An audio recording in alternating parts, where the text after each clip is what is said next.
Di tengah lonjakan kasus dan banyaknya pasien COVID-19 tak tertangani dengan baik, justru ada oknum yang mementingkan urusan pribadi.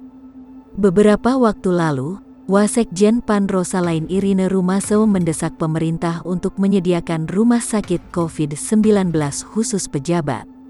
Setelah kasus tersebut mulai meredup, baru-baru ini anggota Komisi IX DPR RI dari fraksi PAN Saleh Daulay ngotot minta pemerintah menyediakan ruang ICU khusus bagi pejabat yang terpapar COVID-19.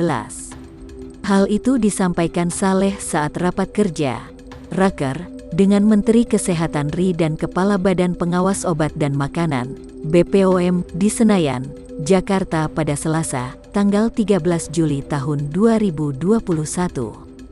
Saya tidak mau lagi mendengar anggota DPR yang tidak dapat tempat ICU, seperti yang dialami oleh anggota fraksi PAN, saudaraku John Sivi Mirin anggota DPR dari Papua, tidak mendapat ICU.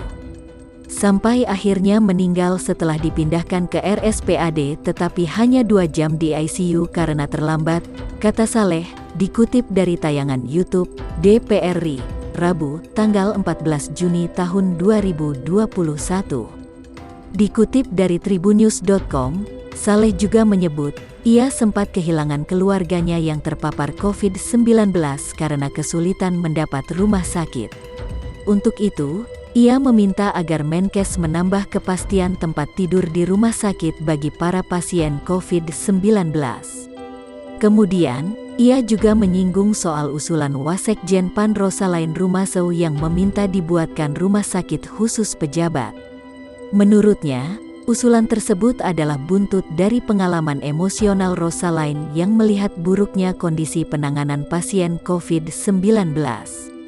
Setelah usulan tersebut menyeruak ke publik, kecaman berdatangan hingga membuat Partai PAN buka suara dan meminta maaf.